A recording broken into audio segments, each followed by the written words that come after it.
আসসালামু আলাইকুম সবাইকে অনেক স্বাগতম জানাচ্ছি ঢাবি বায়োলজি অধ্যায় ভিত্তিক প্রশ্ন অ্যানালাইসিস সিরিজে। এই সিরিজের প্রত্যেকটি ভিডিওতে ঢাবিতে বিগত ১২ বছরে যে কোশ্চেনগুলো হয়েছে সেই টপিকগুলো অ্যানালাইসিস করে তোমাদের আসলে কি পড়তে হবে এবং কোন টপিকগুলো পড়লে আসলে ঢাবিতে তুমি কমন পাবা সবচেয়ে বেশি, সেই টপিকগুলো কিন্তু তোমাদেরকে দেখাই। তো এর আগের ৩ টা ভিডিওতে বোটানির শর্ট সিলেবাসের যতগুলো অধ্যায় আছে সবগুলো কিন্তু শেষ করেছি এবং জুওলজির প্রথম ৩ টা অধ্যায় শর্ট সিলেবাসের প্রথম ৩ টা অধ্যায় শেষ করেছি। তো আজকের ভিডিওতে শর্ট সিলেবাসের মধ্যে যে বাকি আরও ৪ টা চ্যাপ্টার আছে জুওলজিতে, সেই চ্যাপ্টারগুলার সাজেশন কিন্তু দিব বা অ্যানালাইসিস তোমাদেরকে দেখাবো। তো আসো আমরা শুরু করি। আমরা যে চ্যাপ্টার দ্বারা শুরু করব সেটা হচ্ছে জুওলজির চ্যাপ্টার 4 অর্থাৎ রক্ত ও সঞ্চালন। তো এইখান থেকে যে টপিকগুলো পড়তে হবে, এখান থেকে পড়তে হবে রক্তরস বা প্লাজমা। তো রক্তরস থেকে এর আগে প্রশ্ন হয়েছে 18-19 সেশনে এবং 20-21 সেশনে। তো রক্তরস থেকে রক্তরসের উপাদান, হ্যাঁ, রক্তরসে কি আছে এই বিষয়গুলো তোমার পড়তে হবে।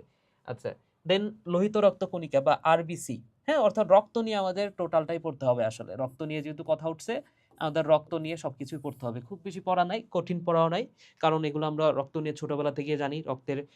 রক্তরসের পরিমাণ কত, রক্তকণিকার পরিমাণ কত, এই বিষয়গুলো তোমার ভালো করে জানতে হবে।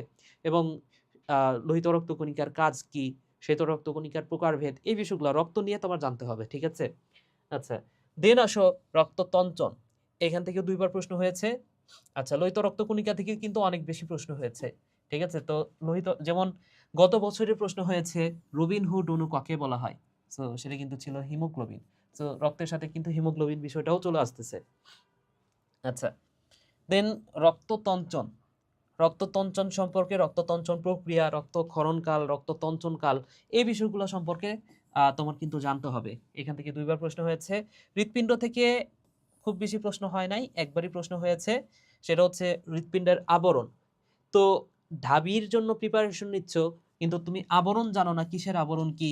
এটা কিন্তু খুব দুঃখজনক একটা বিষয়, ঠিক আছে?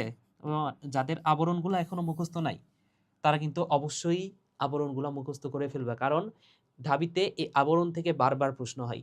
হ্যাঁ, তোমাকে হচ্ছে বলতে পারে হৃৎপিণ্ডের আবরণ কি? তোমাকে বলতে পারে যকৃতের আবরণ কি? তোমাকে বলতে পারে হচ্ছে ফুসফুসের আবরণ কি? বৃক্কের আবরণ কি? তো এই যে আবরণ থেকে কিন্তু প্রতি বছর প্রশ্ন হয়। হ্যাঁ, চাইলে তুমি হচ্ছে কোশ্চেন ব্যাংকটা খুলতে পারো। সবকিছুর আবরণ কি? আবরণ থেকে একবার প্রশ্ন হয়েছেই। ঠিক আছে? তো আবরণগুলা একটু মাথায় রাখবা। এরপরে দেখো রক্ত সংবহন পদ্ধতি। সো ৪ ধরনের রক্ত সংবহন পদ্ধতি আছে না?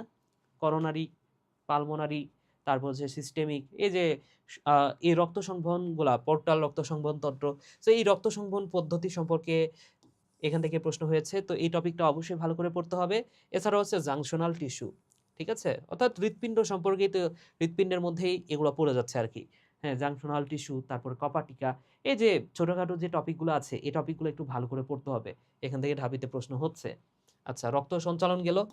এরপরে আসো, আচ্ছা, সো এই যে এনালাইসিস গুলো আমি যে তোমাদেরকে দেখাচ্ছি, এখন এই এনালাইসিস করার পরে তোমার যে কাজটা করতে হবে, এই টপিক গুলো আসলে ভালো করে পড়তে হবে, ঠিক আছে? এই যে দেখো junctional tissue, so junctional tissue সম্পর্কে তোমার ভালো করে পড়তে হবে। তারপরে ধরে নাও যে রক্ততঞ্চন, শুধু রক্ততঞ্চনের কোন প্রশ্নটা আসছে এটা তোমার জানলেই হবে না, তোমার এখান থেকে আর কি প্রশ্ন হইতে পারে সেটা কিন্তু তোমার জানতে হবে। এছাড়াও তোমার মানব হৃৎপিণ্ড আমি লিখে রাখছি। এখন মানব হৃৎপিণ্ড থেকে তো আবরণ আসছে শুধুমাত্র। এখন তোমার আবরণ পড়লেই তো হবে না। হৃৎপিণ্ডের আরো যা আছে, হৃৎপিণ্ড সম্পর্কে যত ইনফরমেশন আছে সবকিছু তো কিন্তু তোমার জানতে হবে। তো এখন তুমি কিভাবে পড়বা? তুমি বইয়ের কোন অংশ থেকে কোন অংশটুকু পড়বা বা কোন টপিকটা পড়বা? এই বিষয়টা আমি সহজ করেছি যে কোথা থেকে কতটুকু পড়বা বিগত ১২ বছরের কোশ্চিন এনালাইসিস করে এই বিষয়টা আমি সহজ করে দিয়েছি due last hope bio crash কোর্সে। সো এখানে বিগত ১২ বছরের কোশ্চিনের এনালাইসিস আছে।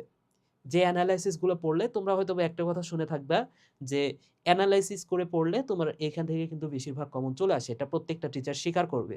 তো আমি জাস্ট এনালাইসিস করে সেই বিষয়গুলো তোমাদেরকে পুড়িয়ে দিয়েছি এবং এইখানে তুমি যেটা পাচ্ছ সেটা হচ্ছে একটা এক্সক্লুসিভ পিডিএফ পাবা ৫০ পেজের মধ্যে। ৫০ পেজে ফুল বায়োলজির যতগুলো অধ্যায় আছে, শুধু শর্ট সিলেবাস না, শর্ট সিলেবাসের বাইরেরও অধ্যায়। তো ঢাকা ভার্সিটিতে বায়োলজিতে বিশেষ করে শর্ট সিলেবাসের বাইরে কিন্তু কোশ্চিন হয়, একটা দুটা করে হয়। সো সেটার আমি প্রমাণ দিব পরের ভিডিওটাতে। আমি প্রমাণ করে দিব যে ঢাবিতে কিন্তু প্রতি বছরই একটা করে হলেও শর্ট সিলেবাসের বাইরে কিন্তু প্রশ্ন আসে। ঠিক আছে? তো 15 পেজে আমি শর্ট সিলেবাস কভার করেছি, আর 35 পেজে আমি হচ্ছে 15 পেজে শর্ট সিলেবাসের বাইরের অধ্যায়গুলো শেষ করেছি এবং 35 পেজে বাকি অধ্যায়গুলো শেষ করেছি। ঠিক আছে? সো এই কোর্সটা তুমি তোমার সাথে রাখতে পারো। আসো আমরা বাকি অ্যানালাইসিসে চলে যাই। শ্বসন ও শ্বাসক্রিয়া থেকে জাস্ট 2টা টপিক তোমার জানলেই অনেকটা কমন চলে আসবে, সেটা হচ্ছে ফুসফুস অ্যান্ড সারফেক্টেন্ট। এই 2টা টপিক থেকে কিন্তু প্রশ্ন আসার সম্ভাবনা অনেক বেশি। আচ্ছা, দেন আসো চলন ও অঙ্গ চালনা। চলন ও অঙ্গ চালনা, এখানে তোমার কি কি পড়তে হবে? অস্থিগুলা নিয়ে পড়তে হবে। শুধু যে মুখমণ্ডলীয় অস্থি পড়বা তা না, তোমার অস্থি সম্পর্কে পড়তে হবে। ঠিক আছে? অস্থিগুলা সম্পর্কে তুমি একটু ভালো ধারণা রাখবা। দেন তোমার পড়তে হবে যে অস্থির মধ্যে এই কর্ণাস্থি চলে আসছে। সো কর্ণাস্থি থেকে প্রশ্ন আসে, কর্ণাস্থিটা তুমি কোনোভাবেই মাথায় মানে মিস করা যাবে না। ওকে? মানে এখানে আমি যে মুখমণ্ডলীয় অস্থি লিখে রাখছি, শুধু মুখমণ্ডলীয় অস্থি পড়বা এমন না। অস্থি সম্পর্কে অনেক কিছু পড়তে হবে, সেগুলো তোমার পড়তে হবে। ঠিক আছে? দেন হচ্ছে মেরুদণ্ড।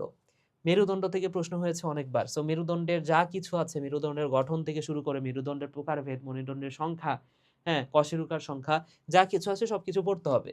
তো এখান থেকে 2বার প্রশ্ন হয়েছে, 14, 15, 20, 21। এবং এই যে গহ্বর, হ্যাঁ, গহ্বর থেকে এই একটা প্রশ্নই 2বার আসছে যে আমাদের যে হিউমেরাসের মস্তক, সেটা কোথায় আটকানো থাকে? গ্লেনয়েড গহ্বরে আটকানো থাকে। ঠিক আছে? এই প্রশ্নটা 2বার আসছে। তাহলে এখান থেকে তোমার আর কি পড়তে হবে?